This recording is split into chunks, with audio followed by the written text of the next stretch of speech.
one thing that happens, you know, when you're interviewing many of the political stars of the day, and I've interviewed them all, trust me, met them up close, sat opposite them, whatever, they deserve the respect, and you expect respect back. But over here in the United Kingdom, we really have a channel that has no idea about that two-way street. We're talking about the commercial channel ITV. Now, this is a channel recently that decided to portray a transgender man as a woman in an ad, and then they couldn't decide if a man or a woman was indeed a female.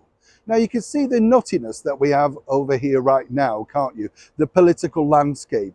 We've got the Mayor of London, Sadiq Khan, really not wanting to commit to whether a woman is just a woman or indeed all facets of the lunacy that this woke left have now created.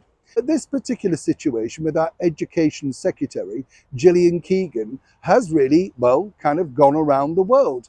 But I'm not necessarily in agreement with this, and I explain why. As I say, I've interviewed everybody from prime ministers, presidents along the way, and all sorts of things are recorded prior and after the interview. It's simply common courtesy not to let that leak out. So clearly ITV have some kind of vested interest. Yes, they've got very few people now watching their news channel. Yes, it gives them something to talk about. And more importantly, yes, I do agree Miss Keegan should have learned that once a mic is on, a mic is always there.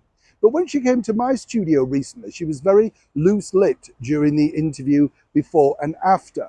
And more importantly, she should have known that this literally could have been picked up. Now, I'm not quite sure whether she's had the relevant media training or not. But more importantly, we were, shall we say, courteous enough to cut all of that out.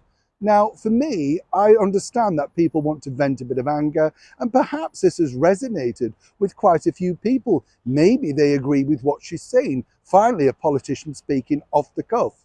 But ITV are so desperate to discredit people within the British government, within the royal family, they'll simply do anything, as we've seen time and time again with the anti-monarchist royal presenters that they have on their channel. ITV are in free fall, and this has now brought some eyeballs at least to the screen. But really, for how long? And more importantly, how can you trust a channel that can't decide what a real woman is? It's absolutely laughable. Do let me know what you think to this particular story in the comments below. Neil Sean in the very heart of London.